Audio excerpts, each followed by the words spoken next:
Hello and welcome along once again to It'll Be Alright in the 90s. The podcast is just rear-ended in the wet at Spa and is now storming down the pit lane in search of a tear-up. I think that's slightly litigious, so I'm going to bleep it. I'm Stu Jos Verstappen Lynn, and joining me, as always, is my co-host, Alex Caffey Greenwood. Greenie, how are you tonight, mate? Yes, lovely to be here. Thank you very much for that great intro. Can you hear that noise, Stu? Yes, that's the sound of me rubbing my hands in anticipation of this episode, because this is really one of the peak 90s topics for me. So I cannot wait to get started on that. Well, you're on a great run, aren't you? I mean, we've had some fantastic feedback about the Dawson's Creek episode last week, which I have to say, I listened to it and I felt like I knew the show towards the end of the episode, having never watched it before. So brilliant stuff from myself and Catherine and Keith there. Maybe I should go on holiday more often. What do you think? I think you should, yeah. Yeah, no offense, but... Okay, I'll see what I can do for later in the year. But yes, tonight we are returning to the grid. We're watching for the green. It's F1 in the 90s once again, but we're looking at things in a bit of a deeper manner than we did last time. And we've got our favourite F1 YouTuber Peter Brook coming on in a little while to help us do that. Very much looking forward to that. Alex, it's an Olympic year. And much love to Team GB, who are still out there doing the business as we record this episode. And we've got a special Olympics-related sponsor tonight. It's Physio Sport. You can simply use the code ALRIGHT90s at participating stores to receive 30% off of the Pure Energy, Vital Instinct and Fresh Blast ranges of deodorant, antiperspirant and shower gel and roll-on. Physio Sport, the official deodorant of the Olympic Games. And many thanks to those guys for helping us out tonight. Nice to have a sports sponsor that ties in with the Olympics. That does make me think we should have done an Olympics episode. Yet again, we're behind our own curve on these things. And we'll have to wait 4 years until the next one. Well, if we're still going in 2028, we'll obviously cover that when the time comes around. But yes, it does seem like a little bit of a missed opportunity, doesn't it? It has to be said. Who can we blame for that? It's got to be ourselves, I think. Yeah, as much as Jeff is responsible for all our finances, the ideas... That's our own bag, isn't it? Really? Yeah, we're the talent, we're the ideas men. We can't exactly blame him for that. I did a little bit of research around Physio Sport, which was a brand that I did use around the late 90s, early 2000s. I remember having a Physio Sport towel, which I used as a glove towel when I was playing in golf for a little while. And I came across an advert with Tony Adams in it for Physio Sport. And this guy's on a date and he's going around doing like general things in his life, and he's got a little Tony Adams helping him out. And it's not really clear how it sort of fits in with the deodorant, but there's a tiny Tony Adams in the advert, and I quite enjoyed it. So I just thought I'd mention that. Maybe we'll stick the link in the description. I don't know. Time for a quick look in the post bag and at the bulletin board. Alex, what have you got in there? I've got some consumable news, Stu. Okay. This relates to our recent episode on food and drink, in which I was lamenting the loss of the Lincoln biscuit from our supermarket aisles. And that is not a sentence you hear on Joe Rogan, The Rest is Politics, or any of those big blue ribbon podcasts, is it? No one's ever talking about the demise of Lincoln biscuits on there. This is something you'll only get here. It's only us doing this. Absolutely, yeah. Anyway, I did some research on why Lincoln biscuits no longer exist. And I found this on nicecupofteeandasitdown.com, which is a fine website.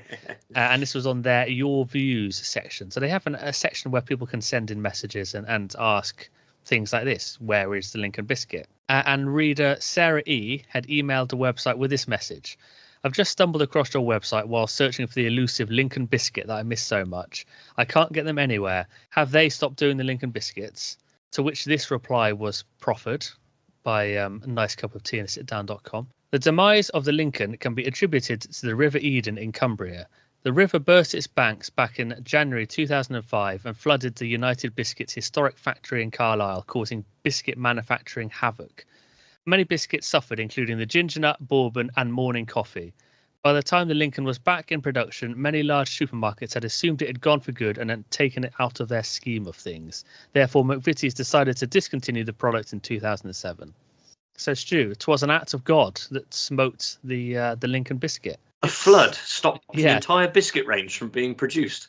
Took it off the shelves. Yeah. It's unbelievable. It's unbelievable, isn't it? And it doesn't say a lot for a product when just being out of production for a few months leads everyone to assume that it's just gone forever, or even just forget it altogether. But it seems like we almost lost the morning coffee biscuit as well. Do you know anything about the morning coffee biscuit? That's the capital M, capital C. Was this another Another biscuit affected by the flood. It was, yeah. I think you can still buy them because I looked them up online and they seem to be look like a big square rich tea biscuit, basically. Pretty mediocre looking by the images, but we almost lost it and it survived just about. Unlike the Lincoln, which sadly did not survive the flood, obviously had done something to anger the gods, and therefore was no longer in my supermarket anyway.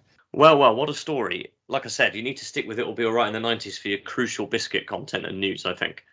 Absolutely. We're becoming a food-based podcast at this point, but we're trying to steer things away from that a little bit with today's episode. I think so. I've got some music news. Go on.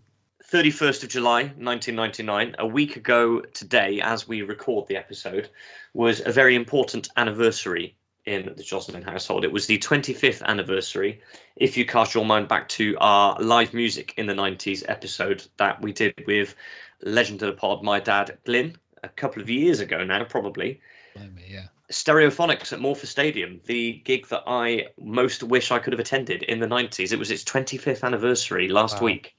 And in order to mark the occasion, I dusted off the DVD, sat down, watched the gig through again, and it really is. They've just released a second album, Performance and Cocktails. They're still a three-piece. I think it's the Stereophonics at the absolute peak of their powers. 50,000 people at a crumbling athletic stadium in Swansea, all there for the Phonics. It really doesn't get much better than that, and it's a gig that I'm going to continue to look at and go back to, I think. And I just wanted to say happy birthday to one of the biggest ever live music events in Welsh history.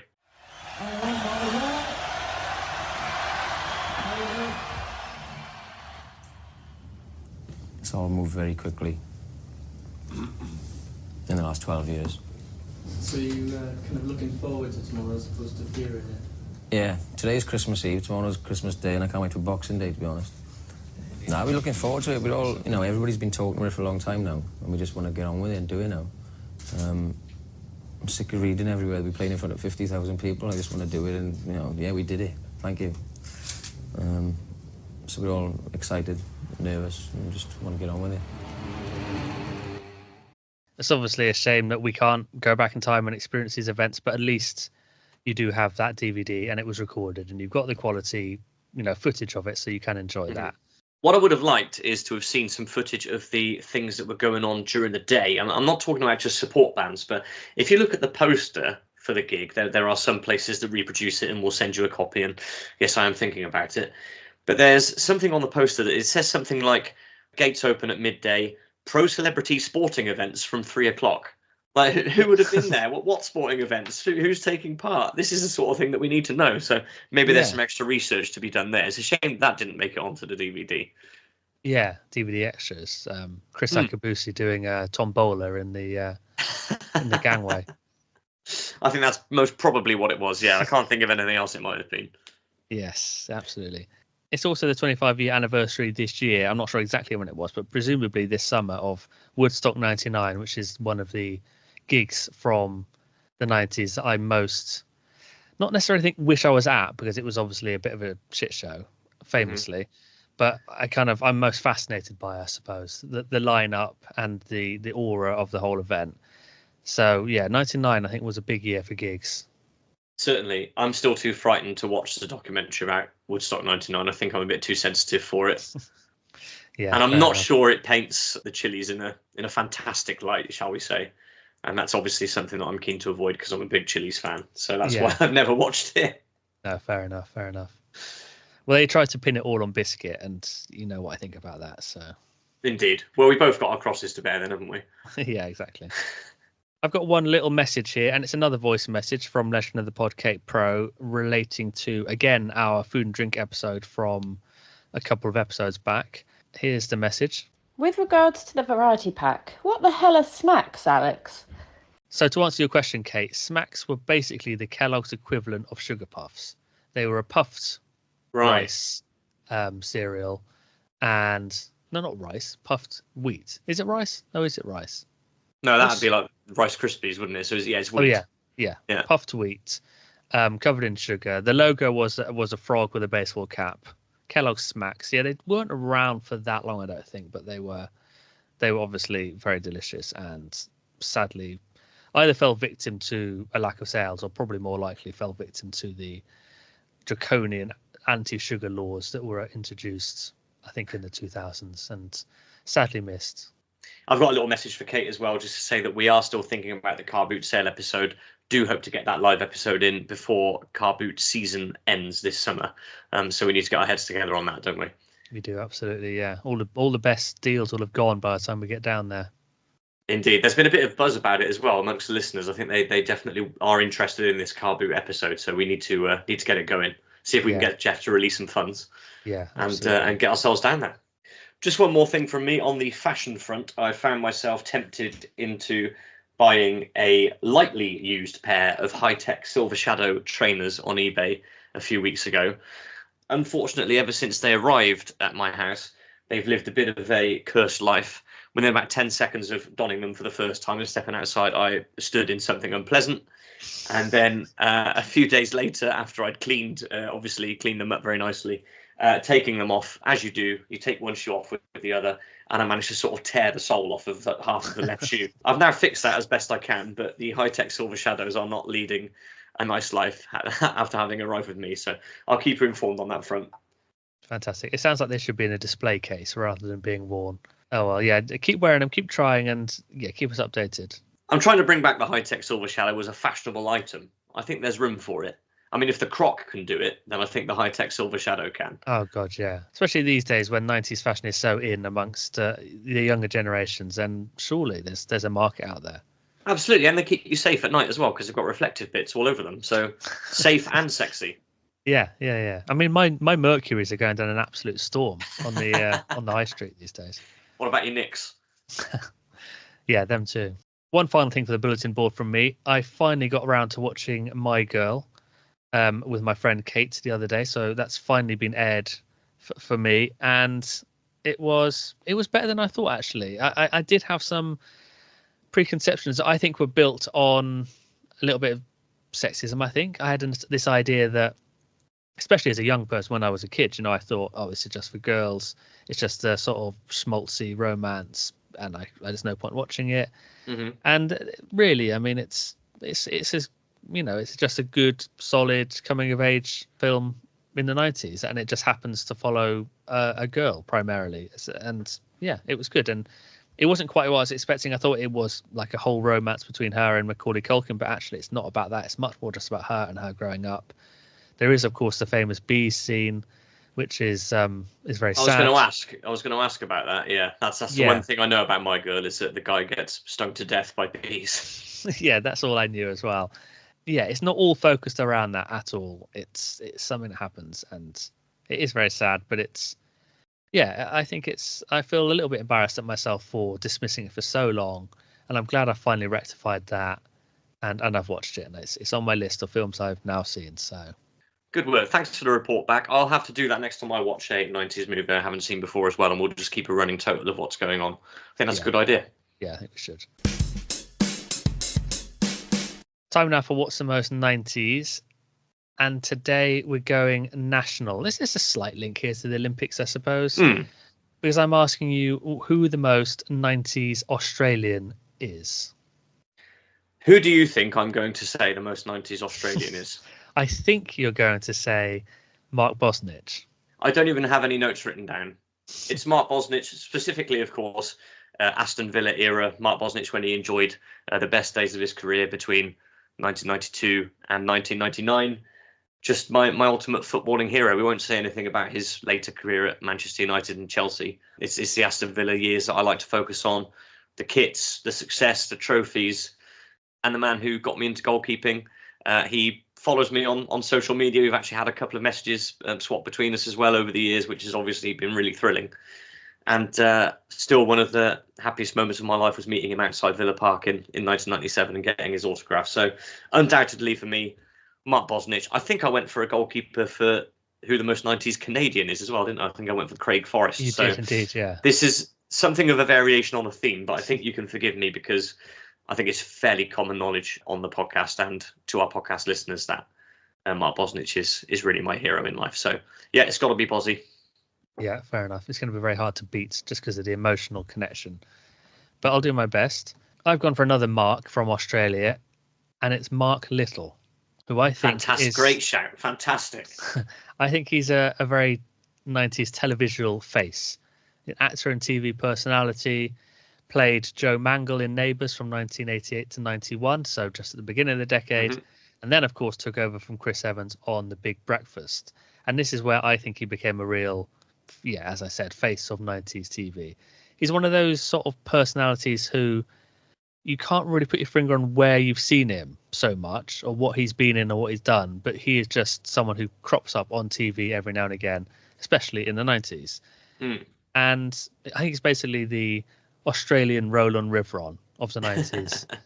You can't quite pin him down, but a big face of the decade. And that's why I chose him, I think. Everyone recognises him. Not everyone knows his name, but everyone will think, oh, yeah, that's that guy. He's the guy from The Big Breakfast and 90s TV. And he seems like he was always good value when he's on TV. And occasionally you do see him now, and he always seems like an interesting guy, entertaining character. So I wanted to give him a bit of a shout out, and maybe I'm doing him a disservice here saying that he's not someone you can pin down for what they do. He probably does loads of stuff. I know he acts still and puts on productions and plays and stuff and goes to Edinburgh a lot, but I wanted to give him a shout out and a bit of recognition on the pod. So that's why I've gone for Mark Little. Fantastic. Yeah, somebody I very much associate with the 90s. I can't really remember him being on TV after that, it has to be said, but lovely to hear that he's still active, still doing things. And over here as well, you said he goes up to Edinburgh. Hopefully he's in Edinburgh now. You never know, the festival's just starting up there, and maybe he's doing something. But yeah, definitely an Australian that people in the UK would associate with the 90s very, very heavily. I still can't give it to you. I'm going to have to insist that Mark Bosnich gets a nod here, I'm afraid. I'm sorry. No, that's fair enough. I knew I didn't really stand a chance with whoever I chose. I was thinking maybe Natalie Imbruglia. She could at least provide the soundtrack for this, or maybe the entire cast of Round the Twists. But no one was going to be able to compete with Bosnich. So fair enough. Bosnich is in. I will concede that without any issues. On The Big Breakfast next week, we have 5 destinations. We have 5 holidays to be won. You could join Krista in Budapest, Bruce in Australia, G'day. Chuck in New York, Howdy. Anna in Prague, and of course Dimitri in Athens. Plus, we've also got Kiss and the one and only Julio Iglesias on the bed with Paula. And don't forget, a big breakfast house like ours could be yours if you play Housey Housey.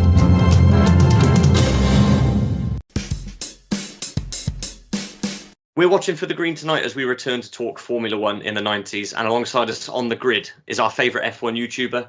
He describes his area of expertise as the more obscure backmarker teams of F1, which means he's the perfect man for this job. I can't think of anyone in the studio tonight who cares a jot about Michael Schumacher's 90s domination anyway. It's a pleasure to welcome onto the podcast Peter Brook. Peter, good evening. Thanks for joining us, mate. How are you? I'm very well, thank you. And yeah, thank you for getting me on. Oh, not a problem. It's an absolute pleasure to have you. We're both very big fans of your work. Alex, I'm not sure if you know, but I just have to say before we go any further, we do have another Corsham School alumni in the room tonight. Do we? I didn't know that. Peter's sister was in my tutor group. So that's where the connection goes there. So we are definitely keeping it Wiltshire and Wessex with this episode, as we should. Well, I think because it's such a wide topic, Formula One in the 90s, it's such a big topic. We're going to break it down with some headings and then just have a sort of an open chat under each heading and express our thoughts and our memories. I think that seems the best way to do it, doesn't it, Stu? I think so, yeah. And we've got a few things to follow up on from our last F1 episode a couple of years ago. And definitely a lot more to discuss. Should we start with the culture and the overview of Formula One and how it was different in the 90s to previous decades and obviously the decades afterwards, to the 2000s and the 2010s and the 2020s. Yeah, well, let's start with you, Peter. How do you think, what typified 90s Formula One for you? It was kind of a transitional period, I suppose, where it started sort of taking itself a bit more seriously, because we had, in the 1980s, it was still quite rough around the edges in terms of car design, and the technology was changing quickly, but then that accelerated even further in the 90s. And so we went away from in the 1980s, that was the turbo era. So it was all about engine power. And once they got rid of turbos in 89, then aerodynamics became the main, the sort of meta, if you will, for it. And so we had the bigger teams. They were really driving kind of these big technological developments, such as active suspension, traction control, semi-automatic transmission. But at the same time, you still had smaller teams at the back who had tiny budgets and sort of could just about build something that more or less looked like a Formula One car, but kind of barely worked at the best of times. So the most obvious names from that would be things like Andrea Moda, MasterCard Lola, Pacific SimTech. So you had that kind of hang off, but it otherwise sort of turned into the modern sport as we know it today. And I think on the driver front, Michael Schumacher was really the big one that brought that in, because he ushered in this enormous period of dominance. And he raised the standards of fitness amongst drivers quite considerably, and just in general raised the standards of what's expected from a driver and also from a team. That's exactly what I was thinking as well. The fact that, especially towards the beginning of the decade, it was still a bit grimy, it was a bit rough, and it was a bit, if you'd imagine walking into a pit garage in the 90s and smelling oil, and the engineers would have oil on their hands, and there would be maybe an open can of Duckums in the corner, and it was just, it was a bit grimy. Whereas I think now, if you walked into a pit garage, it would be spotless. All the mechanics wouldn't have anything no grease on their hands. They'd all be wearing like full designer race suits. It wasn't like in the early 90s when they still had short sleeves and there was refueling and things like that. So it's become much cleaner, much more glitzy. And yeah, like you said, transition era, because I think that did change over the decade. And with the way drivers approached it. So I always remember someone saying that, I'm not sure what the race was, but like lots of other drivers were sort of, white as a sheet after this race, because it was a really hot race. And it might have been a Malaysian Grand Prix in 99. And everyone was sort of, really struggling with the heat and an hour and a half of racing, whereas Schumacher would get out of the car and he didn't have a drop of sweat on him, because his level of fitness was just so much higher. He had changed that whole culture, and ever since then, that's been what is expected of drivers. You don't have people like Nigel Mansell like passing out in the pit lane after they get out of the car anymore. Well, I guess you do occasionally, but not like in those days. And we're going to talk about the teams and the drivers in a bit more depth shortly, but yeah, also I think, Peter, what you said about the quality of the teams and the size of the teams and the budgets is another real big change from now to then. So should we talk about that now, actually? Stu, should we go on to teams? The first one that I have written down, Peter, is actually one that you've mentioned already, which I wanted to discuss on our first episode about this a little while ago, but we ended up running out of time, which is MasterCard Lola, which is a little bit of an anomaly from the 1997 season. So the team was formed, ready for the 1997 season. They failed to qualify in Australia, the debut race of the 97 season. They were more than 11 seconds off the pace in qualifying, and then quickly sort of disappeared from the sport after that. Am I right in saying that this is the last time that something like this happened, that a backmarker team with a very small budget came into the season, attempted to start the season, and then was so far off the pace and so far behind everybody that they just had to withdraw and call it a day? Pretty much. I mean, a few years after that, there were a couple of aborted attempts to get on the grid that never happened at all. But yeah, that was the last time someone entered it, and then it just kind of went to nothing. Because Lola itself is actually quite a big name in motorsports, because it was founded in the 1950s by a British engineer called Eric Broadley. And so the Lola cars, particularly in the 60s and 70s, built a lot of sports cars that were used in things like Can-Am and endurance racing. They built some cars which were used by customer teams in Formula One in the 60s. And then in the 80s and 90s, they built cars that were used by Scuderia Italia and LaRousse, and so again other 90s teams like that, the smaller backmarker ones. MasterCard Lola was actually the first attempt to enter as their own team, and they got this deal with MasterCard to be the title sponsors. The issue they had is that they were originally intending to enter in 1998, but then MasterCard, because they launched this new, it was something to do with the credit cards, something for their customers, they wanted it to be brought forward a year. Also because in 1997 was the same year that Stewart Grand Prix entered Formula One, and their title sponsors were HSBC. So they were seeing them as their main rivals. So they had to they thought they had a year and a half to build a car, and then they ended up with about 3 months to build one. Oh wow. And it was never wind tunnel tested. I think also because a lot of the engineers they got had come over from IndyCar and Champ Car in America, so it had that kind of aerodynamic package, hadn't been wind tunnel tested. And then they got it and realized actually the chassis was actually asymmetrical because it had been so poorly built. It looked good. I mean, the livery was brilliant. I mean, because it looked like MasterCard, and the drivers they got were not bad. I mean, it was Vincenzo Sospiri and Ricardo Rosset, and the year before Ricardo Rosset had done a year with Footwork, and then the year before that he had lost the international F3000 title to Sospiri, so reasonably promising drivers. But yeah, the car, it just wasn't working. It just wouldn't turn. There was no downforce, and they'd introduced only, I think it was the year before, the 107% rule had been brought into Formula One that basically said you can't be outside of 107% of the fastest qualifying time. And they were quite comfortably outside of that, which meant they couldn't do the race. They go to Brazil, and then the drivers find out in the newspaper that MasterCard have pulled their funding. So they weren't even told by the team. And then that's the end of it, basically. Mm-hmm. There's a lot of things that don't happen now that we're worse off for. And I think finding out that you don't have a job via teletext or the newspaper is one of those. I think it is a real shame because it is one of the all-time great liveries. It's certainly the best livery that never actually raced. But you can sort of tell when you look beneath the livery, it's a really clunky, shapeless looking car that you can sort of tell that they've thrown it together and they don't quite, they didn't work it out in the wind tunnel.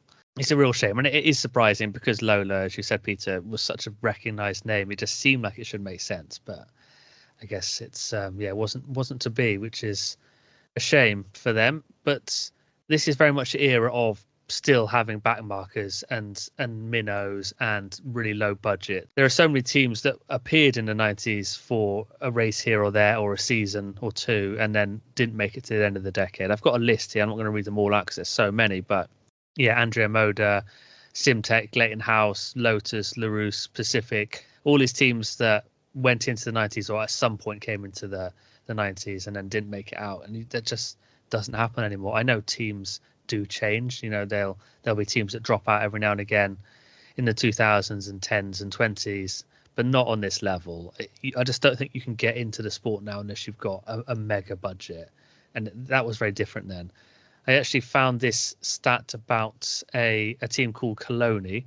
And this was also at the beginning of the decade, still an era when a team might only run one driver, which is obviously completely unheard of now. But the Coloni team in 1991, their team consisted of only 6 people. This is according to Wikipedia. But that is how micro these teams were. It's just completely unheard of. That's barely enough to, do a pit stop, let alone run a whole team. But I really do think Formula One is worse off for that sort of thing, and the fact that it's now such a rich sport that it's so exclusive. I think that's a real shame because, I mean, Minardi, my favourite team of all time, still sadly missed, and they were one of the teams that really stuck it out and tried for a long time and managed to survive for a good few years, but even they couldn't, match the likes of Red Bull's budget. And of course, Red Bull did end up buying them out. But yeah, so many sadly missed teams. 40, that's another of my favourites, named after the number of times they would be lapped in a race, of course. But and are there any micro teams that really appeal to you, Pete or Stu? You mentioned Leighton House there, and I do have them written down, so I'd just like to mention them for a minute if I could. Before I do, though, it's not often that Ricardo Rosset comes across my mind. But now whenever he does, he comes to my mind as Ricardo Tosser after watching a couple of your videos, Peter. So thanks for that, because that makes me happy. Yeah. There must be something behind that. I've not looked into his career, but I'm assuming he must have been quite an unlikable chap. So what it was basically, so as I said before, he did 1996 with Footwork. He then did that one not race with MasterCard Loader. For 1998, he then joined Tyrrell, but that was quite a bad year because there were several races where he failed to qualify. He famously... There's a clip of him at Monaco where he basically got stuck against the wall and he tried to spin the car, I think, to get it going again, and he just drove straight into the wall on the other side and had to do like a 75-point turn to get out. A lot of people here are really debating whether Ricardo Rosset is Formula One material. Well, it's a fairly short debate, Murray. And his teammate was Teranosuke Takagi, who himself was not the best driver, and he qualified for every race, but Rosset didn't. He kept making excuses every time things weren't working for him, and always blaming the team or something else was going wrong. And so I think they took like his name board from the garage and swapped it round so it said Tosser. So they just did not get on with him at all. So yes, Leighton House. So this is one of the teams, Alex, that you mentioned, and it's a team that nearly had a moment of glory, despite being one of those backmarker teams that we've been opening the episode with. They have that lovely turquoise, white and black livery as well. So this is a rebranding of the March team, which had been competing throughout the late 80s.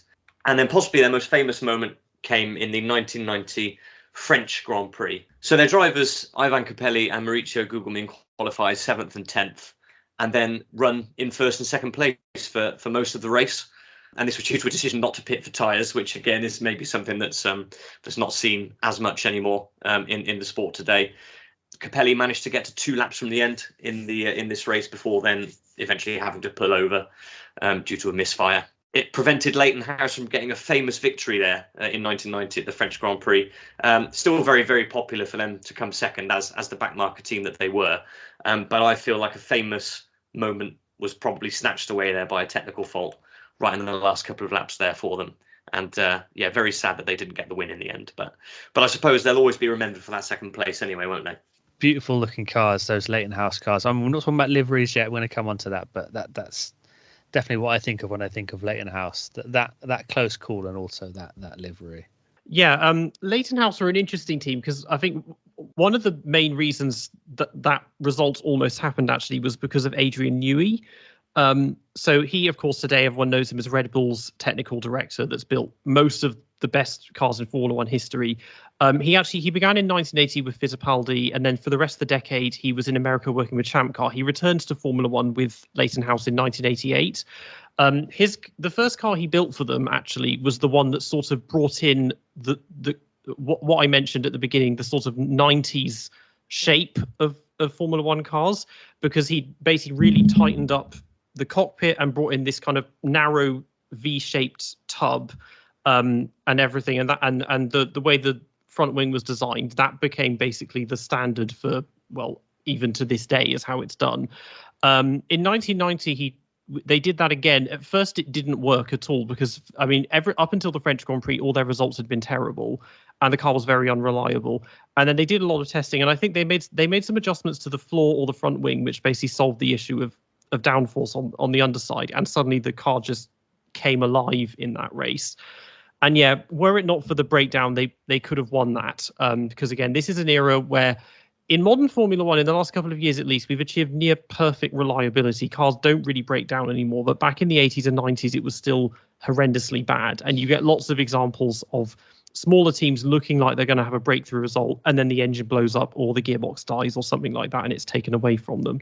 Well, Alex, Luca Badoa in the Minardi in 1999, I want to say. Nürburgring 99. I can't talk about it. But yes, the unreliability, it was, just totally different. It was an expectation that a car, half the grid wouldn't finish. Or if you're Ferrari in 96, you wouldn't finish 3/4 of the races. It was just, so different to now. It's obviously better now because better for the environment, if nothing else. But I do sort of miss that unreliability and unpredictability of 90s Formula One.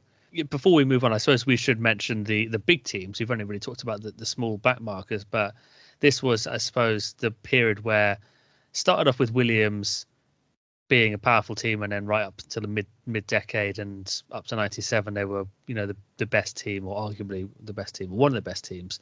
And then you end the decade with Ferrari and McLaren being the two big teams. So it's a sort of transition period in that way. And Williams have never been able to go back to those glory days of the 90s, which is a shame for them. But yeah, we definitely end on a Ferrari and McLaren sort of landscape, don't we? Okay, we've spoken about teams. Let's speak about some of our favourite and most notable drivers of the decade. And I have to start with an apology. And this is something that I actually discovered while watching one of your brilliant long form videos, Peter, a couple of months ago, and it's an apology to Jean-Denis Deletraz. Now, we covered in depth the famous Murray Walker "What is Deletraz doing?" moment on our previous Formula One episode, and we all had a good laugh at it and everything. German audience here, there's over 100,000 people here at the Nürburgring today. They can sense the fact that their hero is posing to try to take the lead from Alesi. Now, is he going to be held up by Deletraz in the Pacific? He got through. Niki Lauda on the right, John Todt in the background. And what is Deletraz doing? Doesn't matter what he's doing, it's what Alesi and Schumacher are doing that matters. Now, on the previous lap, which was lap 40. But of course, what we discovered is that it wasn't Jean-Denis Deletraz at all. That was his teammate Andrea Montemini. And I have to apologise. It wasn't him at all.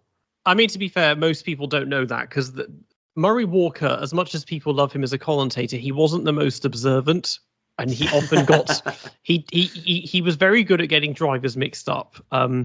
And so I think they just assumed it was him, but no, it was actually Montemini. So what happened was that the car was about to run out of fuel, like a few corners before the pit lane, and so he was shaking it from side to side to try and slosh the tank around to get it going a bit.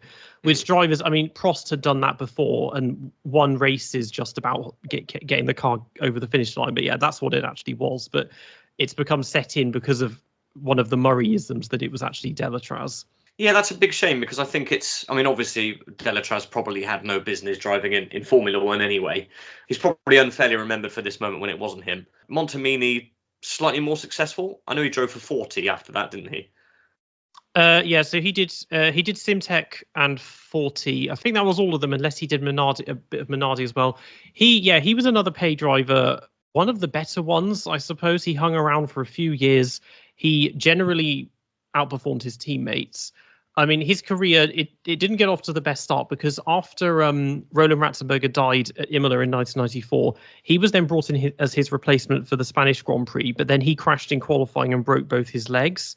And so that put him out of action for several races. But yeah, he came back, he did Pacific in 95, and then, 40, possibly 40, something 40 and Pacific, I think, at some point. And that, but yeah, he was one of the better ones, but still not brilliant. Again, this is the end of things that I love in the 90s. The pay drivers were probably, I say at their peak. What I mean is that this was the era where there were the most pay drivers, and there are a list of names that only ever achieved a few races, and these are the sorts of things and statistics that I like to look at. But another driver in that stable that I feel that we have to revisit, and again, it's somebody we've spoken about before, but I think it bears speaking about again, is Taki Inui, who is possibly the most famous pay driver, lower order driver of the decade, and one whose name is synonymous with failure. I think I'm allowed to say that because he's come out and said that himself in recent years, that he's probably the worst Formula One driver of all time. I don't know if you're aware of this, Peter, the fact about him going to a horse racing track instead of a Formula One track when he originally arrived in Britain. Yeah, I think he said that he got off at the airport and then he asked, like, where's the nearest circuit? And I think they said Newmarket or New Haven or something, which is in Essex. Yeah. And of course, that was for horse racing. And so he ended up moving there just because he didn't realise. But he's a funny one because he kind of owns his. Most other drivers don't like to admit when they weren't very good or they try to ignore that side, but he kind of owns it. And he starts out originally because he said that, like, in Japan, so the Japanese Grand Prix happened in 76 and 77, and he watched those. But then he was told, oh, no Japanese driver can ever do that. But he was like, well, I'm going to be the first one that will. Of course, before him, he got beaten there by Aguri Suzuki and Satoru Nakajima. So his intentions were all right, and his racing career was okay in Japan and Europe. But then, he did one race for Larousse, last race of 1994, and then 1995 was with Footwork. I think it was Footwork at least. A lot of crashes. He qualified no better than 14th or 15th. He had this strange love-hate relationship with the safety car as well. So it was just, he's just become quite kind of notorious. Indeed, those two incidents with the safety cars at various points in 95 are, they're legendary, aren't they? We can't use any other word than that. They're legendary. Yeah. Exactly. Yeah, I noticed, Peter, that you had on your ranking of every 90s Formula One driver, which I was watching just before we started recording, that you had Jean-Denis Deletraz as your bottom ranked driver of the 90s. So Taki Inui did make it up the list a few places, didn't he? One thing I did notice from your video on the 90s drivers, Peter, is how many of the backmarkers and the failed drivers went on to have good success in sports cars and endurance racing. So Deletraz, am I right in thinking he did win the Le Mans 24 Hours a couple of times? I think he did, not in one of the lower classes, because I think he had stints with Mercedes, and they were definitely in Le Mans in the late 90s. He raced in the FIA GT Championship, and he won 7 or 8 races in that. So yeah, sports cars, some drivers adjust to it better than others. I think also because in endurance racing you share the car with other people in the races, so that sort of compensates as well. But yeah, there are lots of examples of ones that weren't so good, but then afterwards they went and did Le Mans, or they went and did Japanese touring cars and won lots of titles, but just for whatever reason it didn't work out for them in Formula One. What about the best drivers? Who do you think is the best? I know this is very contentious, and you look at the start of the decade and the end of the decade and it feels very different. Is it possible to choose a best? Well, let's be realistic about this. We're choosing between Schumacher and Senna, aren't we, really? Yeah, I think when you restrict it to a single decade, you can, because and this is the kind of the point of the videos I've done, because I've done the 2010s, the noughties and the 90s, and I've got to do the 80s next. Because people always say, oh, you can't compare Fangio to Hamilton, and realistically you can't. But in the 90s, there's not enough of a difference from beginning to end to really say, oh, it's so different that you can't compare drivers. On my ranking, spoiler alert if you haven't watched it, I put Senna as number 1, but I only did that because of Adelaide 94 and Jerez 97. So without those, Schumacher would have been number 1, but he gets basically infractions for that, because Senna, late 90s, he was really at the peak of his powers. I mean, he won one title in 88, but then he took 90 and 91, although the 1990 title was him deliberately crashing into Prost as revenge for the year before. But we saw a lot of supremely good drives. I mean, like Donington 93 comes up, Brazil 1991. Obviously, it was cut short with his death in 1994. Schumacher was in a very different position because he was just starting out, because he started in 91, and so we had two and a bit seasons of him and Senna battling each other, and you could see it was like the sort of handing over the baton to the next generation, and Senna could definitely sense the threat, and I think he also tried to improve his own fitness because he could see how seriously Schumacher was taking it. But then Schumacher's achievements in the 90s are enormous, even though this comes before the 2000s when he wins 5 straight titles with Ferrari. A lot of his best drives are really before that, because he was having to deal with these Benettons and early Ferraris, which were cars that handled terribly and weren't built well. But he was able to just pull out these amazing results, but had it marred by his actions in places like Jerez and Adelaide.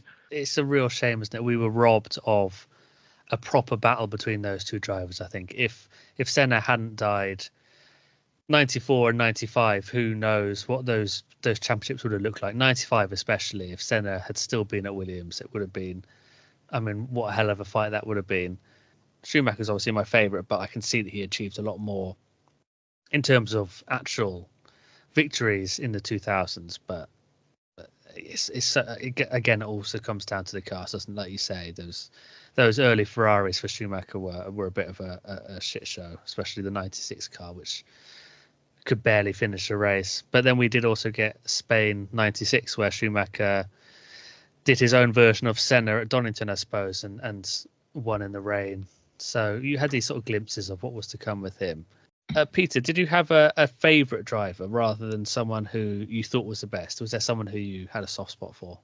Not in the 90s directly, because I was born in 92, and I didn't really start paying attention to Formula One actually until the Schumacher era in the early 2000s. And at the time, I really liked Eddie Irvine because of that gorgeous British racing green Jag. I didn't start watching Formula One properly until 2007. Looking back, the two that I do really like is Schumacher and Häkkinen, because they had, I mean, Schumacher again is just, he's become this kind of mythic figure in a similar vein to Senna. You can look at his flaws, but you can't not be amazed by what he did. And Häkkinen as well was one of the few drivers that really kind of stood up to him and tried to challenge him properly. And Schumacher has said that his rivalry with Häkkinen was his kind of favourite period in Formula One, and he's the driver he respected the most. And so basically, yeah, those two, I mean, for giving us particularly two very good seasons in 98 and 99. Do you think, Peter, that Schumacher would have won in 99 if he hadn't broken his leg? Yes, yes. Probably quite comfortably. I mean, we saw Eddie Irvine. People say that a lot. He's a controversial figure. I think he drove supremely well to come so close to taking the title. When at the beginning of the season he was just the second driver. It wasn't the plan that he would do so. He was helped by the fact that Häkkinen was abysmal that year, because as well as the car breaking down in a lot of very unfortunate places, he crashed from the lead in Imola and at Monza, both times comfortably leading. And so he made it really difficult for himself. And it also meant that Heinz-Harald Frentzen in a Jordan was actually a title contender at one point as well. But if you think about how close Irvine came, and the fact that Schumacher, like when he came back, he'd broken his legs, he'd been missing for 6 races, and then he gets 2 second place finishes in a row with pole positions. So he clearly hadn't lost his touch at all. But yeah, he would have taken the title then, and possibly in 97 if he hadn't attempted to take out Villeneuve and get himself disqualified. Yeah, that's the thing, isn't it, about Schumacher's record? You think, well, actually, he was so close to winning it in 97 and 98. They both came down to the final race, and then 99 he broke his legs and probably would have won anyway.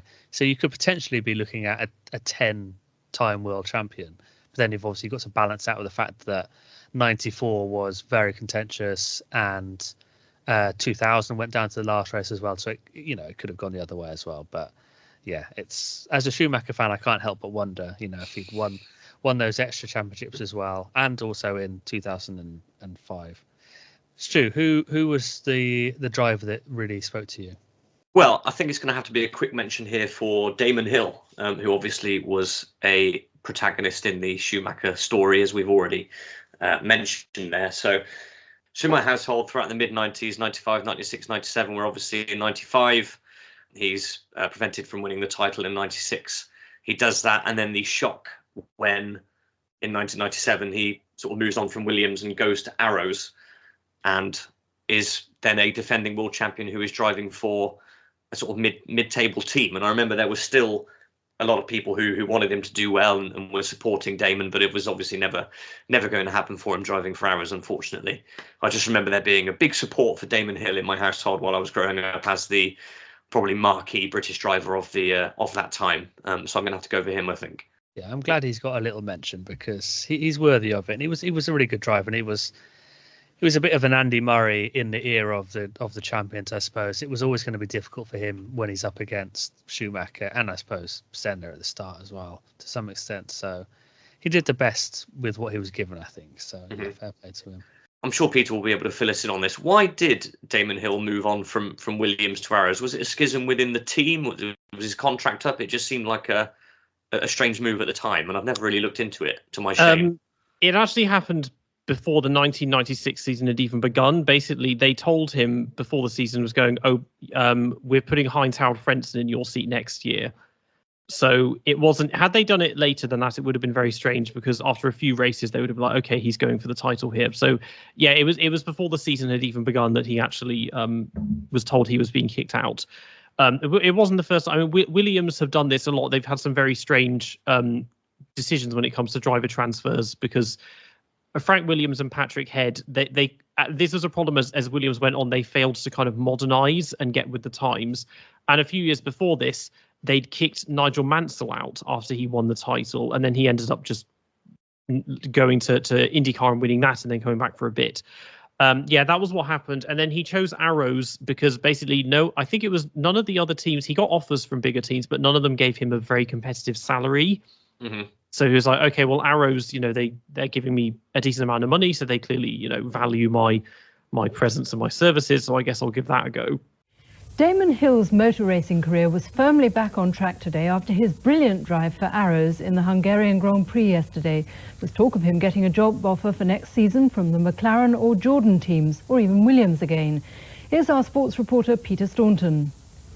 On the shop floor of the Arrows factory today, no time to reflect on a magnificent result. The next race is just 13 days away, and it's a circuit which is unlikely to give the team the advantage they enjoyed in Hungary. But while Arrows are at last getting the results, it may be too late to keep Damon Hill in the cockpit. The world champion should have won yesterday, but a sticking throttle left the car jammed in second gear. He was lucky that only Villeneuve was in a position to take advantage of his misfortune. With the team screaming their encouragement, Hill limped over the line. A crowd packed with German fans saluted the man who'd overtaken and outdriven their hero Schumacher. Damon had missed out on the big prize, but he'd almost lost everything.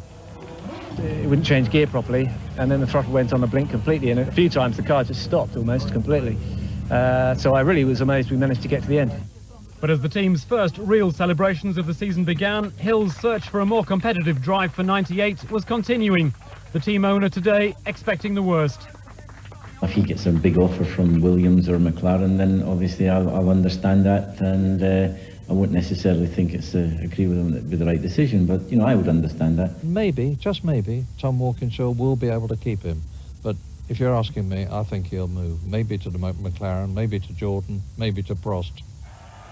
He came an unlucky second yesterday. Next season, Damon Hill aims to make a lot more visits to the podium. Peter Staunton, News at 10. It would have been fascinating to see what would have happened if he'd been at a bigger team like McLaren or someone else. I don't know who else was offering him a drive at that point, but yeah, could potentially have been a very different 97 season with 3 drivers going for the title rather than just the 2 of them. So another what if there, I think, of 90s Formula One. Should we have a look at some of the more notable incidents of the decade on and off track? I suppose one that comes to mind, and this is something I would see a lot when I was just getting into F1 and watching crash compilations, would be Spa 98, with that famous 13-car pile-up that David Coulthard triggered at the beginning of it. So he took away a sort of unofficial 25-year-old record that Jody Scheckter had when he triggered a 10-car pile-up at Silverstone in 1973. So yeah, he has that honour, causes that huge crash, and then later on in the race, of course, he gets hit by Schumacher while being lapped by him. And I think it took him about 3 years to accept fault for that. But Schumacher then, they drive around to the pits on 3 wheels, and then Schumacher just famously is like storming into his pit garage, wanting to have it out with him. Oh God! Michael Schumacher hits David Coulthard and is out of the Belgian Grand Prix. What an incredible development! Now what is he up to? He's storming down the pit lane, and look at him, he's going to have it out with David Coulthard. And yeah, that accident, I mean, I can't do the maths off the top of my head. It very well cost Schumacher the title in 98, because in that race, at the restart of that race, Häkkinen hit Johnny Herbert, I think, at the beginning and spun and stalled, so he was out of it. And so Schumacher was storming ahead onto a comfortable win, and then had it taken away by essentially Häkkinen's wingman. Absolutely, yeah. I maintain that lost Schumacher that championship, because that would have been a 10-point swing, and he lost by less than that in that final race. So I'd say it's one of my biggest regrets, in terms of regrets that I'd have no control over, obviously. But the thing that I would change if I could, but I don't know, it's between that and the leg break, I think, because that moment is so iconic, and it's such a huge thing to happen and to witness, and so entertaining, that I sort of don't regret the fact that it happened. I was so outraged, and Dennis, I always believed that Ron Dennis knew what he was doing. You know, it was, oh, just slow down, don't move off the line, but just slow down on the racing line. It'll be fine. He'll go around you, because how can you not know that that's going to happen in that level of spray? It just seems so inevitable, and it was a huge moment. And yeah, that was a moment I was going to touch on as well, because it's so iconic. But what a race that was. For fans of crashes, as I am, that was the best. There was also a fantastic crash with Fisichella, I think it was, crashing into the back of possibly Minardi, coming into the final chicane and exploding in front of his car and like sliding down into the pit lane. It was a great race for crashes, no doubt about it. I'd like to discuss a different kind of crash if I could. And this crash actually took place on my 2nd birthday. I'd like to discuss the curious case of Bertrand Gachot. So on the 10th of December 1990, So, like I say, my second birthday, he was on his way to a meeting with representatives from Jordan, who he was driving for at the time. And on the way, he became involved in a road rage incident, which ended with him spraying a taxi driver with CS gas. And he fled, hid the gas canister in a toilet, but was eventually arrested and charged with ABH. He went on trial a week before the 1991 Belgian Grand Prix and ended up with an 18-month sentence. There was this massive campaign by the drivers who were still driving out there.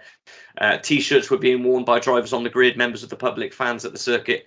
And eventually he was released after 2 months. But a bizarre incident anyway. But what I just want to say about this is that while he was in prison, Eddie Jordan replaced Bertrand Gachot with a certain Michael Schumacher, whose performances then led to a drive with Benetton. So had Gachot not gone to prison, sprayed that taxi driver with CS gas, we might have been waiting a little longer to see Michael Schumacher in action. If you're listening, Bertrand, get in touch. Tell us your side of the story. We want to hear exactly what happened, you know. Or if you're the taxi driver, get in touch and tell us what happened. He also, Gachot also went on to replace Jean-Denis Deletraz at Pacific as well, after Deletraz was let go. So another link for Gachot in our overarching story as well. He's figuring pretty heavily tonight. There is another thing involving him loosely, actually, because with the Pacific thing, he was actually a shareholder in the team, and then he was kind of reluctantly brought back in to drive it because they couldn't get anyone else, and he didn't want to because the car was terrible. There was another thing, actually. I think it was him. 1992, he was driving for Venturi with Ukyo Kaseyama. And that team had mid-season, they sold the team to somebody called Reiner Voldorf was his name, and he owned this company called Comstock Development, which sold sports cars around Monaco and the French Riviera and everything. But within a few weeks of this, people turned out that this guy, his actual name was Klaus Volz, and he was on the run from Interpol because he was basically like a mafia boss who actually was like stealing sports cars and selling them on the black market. But he was wanted by Interpol for committing 3 murders in 2 different countries. They tracked him down to his villa in Monaco, and the police did. And then he tried to say he was going to get some paperwork out of the drawer, and then he pulled out a grenade and held one of the police officers hostage, got him to drive him up into the hills where he got a contact who then drove him away and left the policeman there. And then 9 months later, he was tracked down to a hotel in Munich. And after it was 1 month later, and after a 9-hour siege, he then shot himself. That one is an interesting one because I've only found a couple of sources for this, and I think it is. It sounds realistic enough for early 90s Formula One because it seemed like almost anyone. There are a lot of very shady figures that have owned teams like this. I mean, Flavio Briatore is a very slimy individual, and he was doing dodgy stuff. Not quite to that level, but yeah, this one I still look at it. I'm thinking, did that really happen? Because Gachot he's done podcasts before. All they ever ask him about is the taxi driver in prison. They never ask him about this. Ukyo Kaseyama was his teammate. Nobody's ever asked him about it, and so I'm thinking maybe it's not a good idea to ask them about it. I don't know because it's a tricky one. That's one of the most interesting stories that I think has come out of those early 90s teams. Well, it'll be all right in the 90s is willing to go there. If we can get them on, we're willing to go there. We're willing to ask the difficult questions. You'll never hear from us again. That'll be the end of the podcast. Yeah. So I think we saved the best till last. Let's have a little chat about some of our favourite liveries of the 90s. And straight off the bat, what I have here written in my notebook with a circle around it is 2 words: fags are good. That's my thoughts on this. That's 3 words, but I can go back and stick that in the edit. It's fine. I think it was in 2005 that the EU banned tobacco sponsorship, and so in 2006 they had to suddenly get rid of all of these tobacco things, and so Marlboro was gone, Benson and Hedges, West, all of that suddenly vanished. And yeah, and it hasn't really been the same since, because instead of tobacco and cigarettes, now we have like crypto gambling companies and streaming services being the sponsors, and it's just not the same at all. Absolutely. I mean, we are in complete agreement with that, aren't we, Alex? Bring back the big tobacco sponsorships, we say. I've never given up my hope of one day sparking up my first mild 7, and I never will. One classic I've got here from the early 90s is one that maybe gets a little bit overlooked when we talk about things like this, and believe me, we talk about them often. It's the 1990 Lotus. It's the gold camel car with the blue camel logo. It's just all gold with the blue camel logo, which I think is a thing of absolute beauty. I don't know if you hold it in as high as regard as I do, but that is one of my favourites for sure. Yeah. It was an example of a one sponsor car in the same way that McLaren was with Marlboro for so many seasons, and sometimes that just works like so well, so perfectly. And I think that livery is sort of, I think it's been used in other cars, maybe Formula 3000 cars, but it just works, doesn't it, so well. And obviously Camel then went on to sponsor Benetton in quite a big way in the early 90s as well, and it worked really well there as well. Peter, any standout favourites? Well, I was never a big fan of the Marlboro McLaren. I've always loved the West McLaren though. That was a fantastic one. The Benetton, Mild 7 Benetton, those were just brilliant, especially 1995. Another one that kind of works actually is Andrea Moda, because it was mostly just a plain kind of black, but considering what that team was, they had a lot of sponsors going on, and the car looked quite good, because the thing about that team is that the car itself wasn't built by them. It was built by Nick Worth, who would then work with Simtech and then much more recently with Virgin and Marussia a little over 10 years ago. The car itself was actually quite good and built reasonably well. The problem was the team were incompetent, because Andrea Sassetti was just this dodgy mafia boss, and most of the mechanics were not actually mechanics. They were either university students or people that worked in like his shoe factory or something. So the car just never worked. But the car itself actually looks really good with this lovely sleek black, which is what Arrows did. I think 1998 Arrows had just an all black car, which again looked amazing. I just want to give a mention to the 99 Williams, where they've switched from white and blue to red, that deep red, and they've got the Winfield sponsorship, another tobacco sponsorship, I know. But I think that is an extremely underrated livery. I think I've just always loved red liveries anyway, maybe. But I've got a particular soft spot for that one. Is that Villeneuve and Frentzen would have been that season? 98, was Villeneuve and Frentzen when they had, they switched to Winfield and they switched from Renault engines to Mechachromes. Yes, yeah. Yeah, 99, I think they kept that livery in 99. That year it was Ralf Schumacher and Alex Zanardi were the two drivers. Mm-hmm. I just think that's a very underrated livery, and it's always one that I like to look at when the opportunity presents itself. Yeah, you're right. That is a bit of an overlooked sponsor. I think maybe because they were so famous for Rothmans and Camel earlier on as well, and Canon, that people forget about that later decade one. I've always been really drawn to the aesthetics of sport. It's why I support Norwich City, because I like their shirt. It's the reason I started supporting Michael Schumacher, because when I first started watching Formula One, it was 1995. It was, I think at that point, still on BBC, so it was just on a Sunday afternoon on Grandstand. And that was a car that stood out to me, and I was like, what is that? Who is driving that? That is the car that I'm going to support. Who's driving it? Who's got the best helmet design? And it was Michael Schumacher. And that is why for the following 10 years I was obsessed with this guy and everything that he did, just because I liked the look of that 95 Mild 7 and Bitburger Benetton. So that's certainly the livery that means the most to me and had the biggest impact. So my favourite of all time is between that and I think the Minardis of 95 and 96, which was basically the same livery for both years.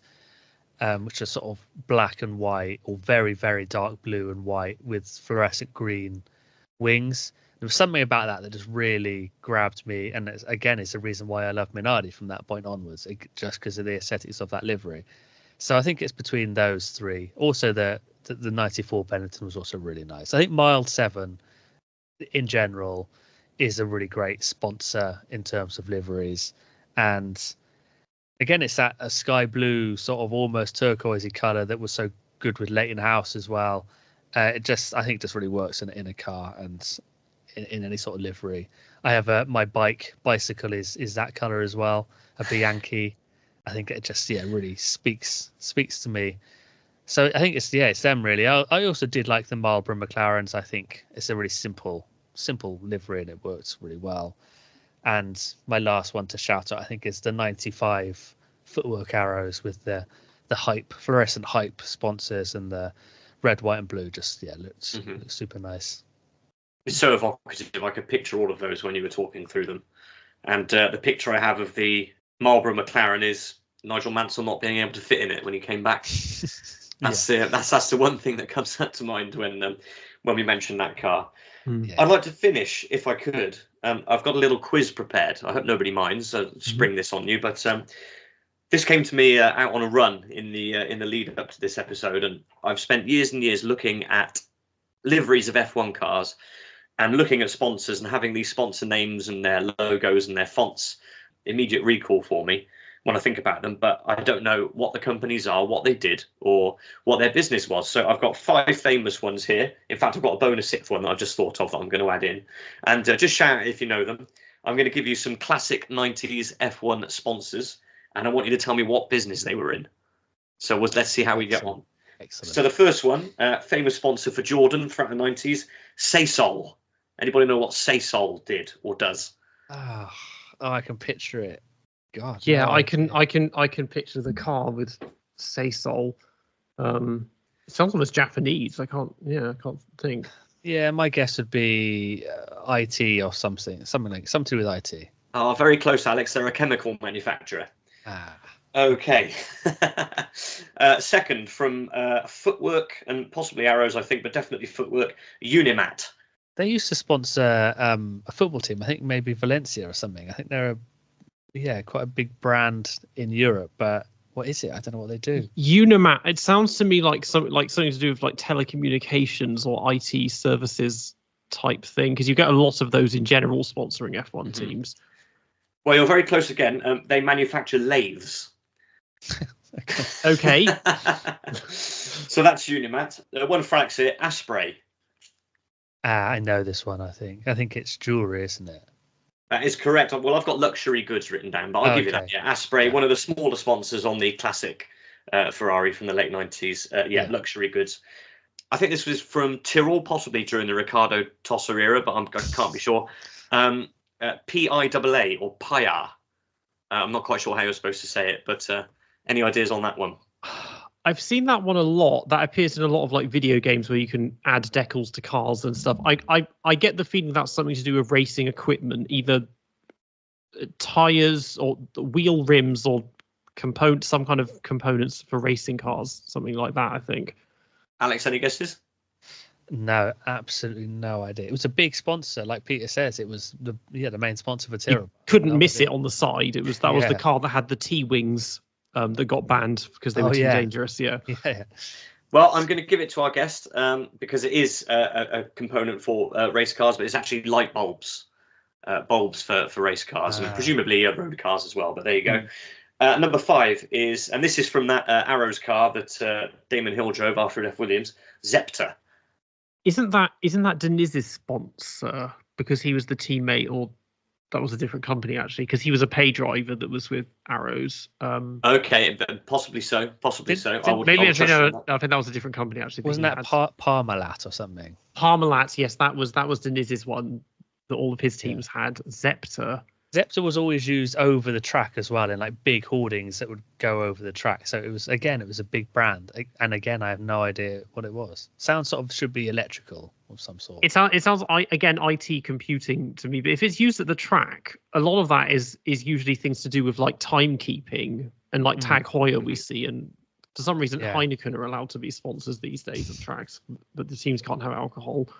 I'm afraid we're not getting anywhere close on this one, I'm afraid. It's a Swiss department store. That's Zepter. And finally, again, this one's for Alex, possibly the most present sponsor of the 90s. I'm not sure it was on a car, but I'm gonna give this one to you as a bonus. Deutsche Vermögensberatung. Was that just like a bank or something? Or so like a financial institution? I will give you that. It's financial services, wealth advisors. Yes, that's exactly right.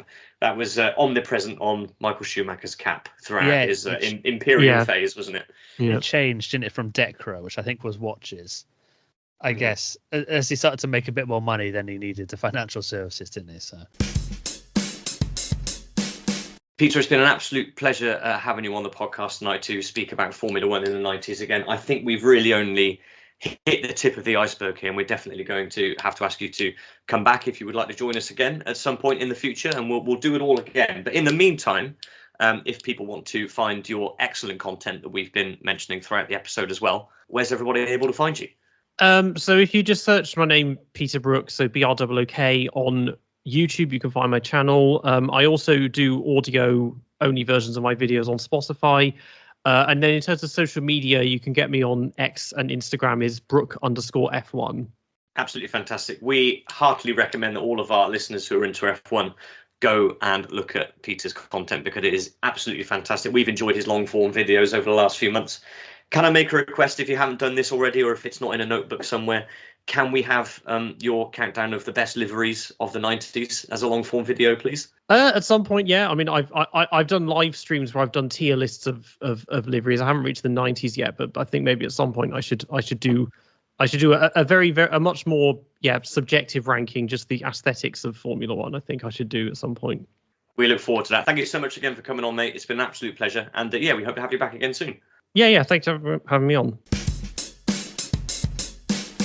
Thank you so much to Peter for coming on and doing our second Formula One episode with us. What an absolute depth of knowledge the guy has, and great to have a fellow Cautionite on the pod as well to do it with us. Yeah, the perfect combination. An intimidating depth of knowledge on Formula One in the 90s and a link to our hometown. Doesn't get any better than that.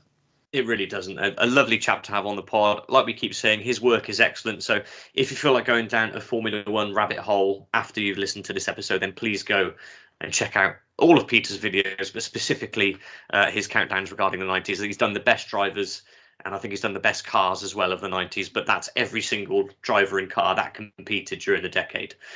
So definitely worth your time, those videos, and we hope to have him back soon.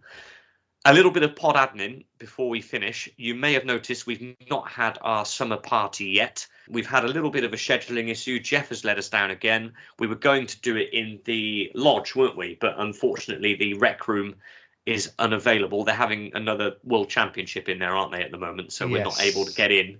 Yeah, exactly.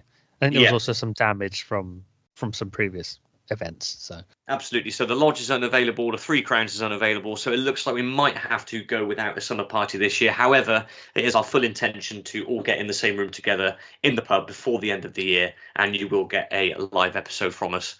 As for next time, we're very excited to be able to announce that we have somebody coming onto the podcast who I personally have been wanting to get on the podcast for a long time. I've known how to approach him, I just haven't had the courage to approach him. But of course, as soon as I did, he was more than willing to come on. It's somebody who we've mentioned quite a lot on the pod, and he features quite a lot in one of our famous early stories. It's Richard Gombolt, who was the lead singer in 90s UK rock band Midget. He's going to be coming on to give us his tale of his 90s, and also tell us what it was like to be in a successful rock band of the era as well. We had a great episode with Peter Lawler last year along the same lines, and we're really looking forward to welcoming Richard on as well, aren't we? Yeah, it's going to be absolutely cracking, and such a good job from you to book him, and yeah, I can't wait for it. Until next time, it's goodbye from me. I'm just off to spray some CS gas into a taxi driver's face. And it's goodbye from me. I'm just off to browse the UNIMAT catalogue and find myself a new lathe. Just before we go, I just want to say this. We've mentioned him a lot on the pod tonight. I know he's a big hero of yours, Alex. So keep fighting, Michael. Amen to that.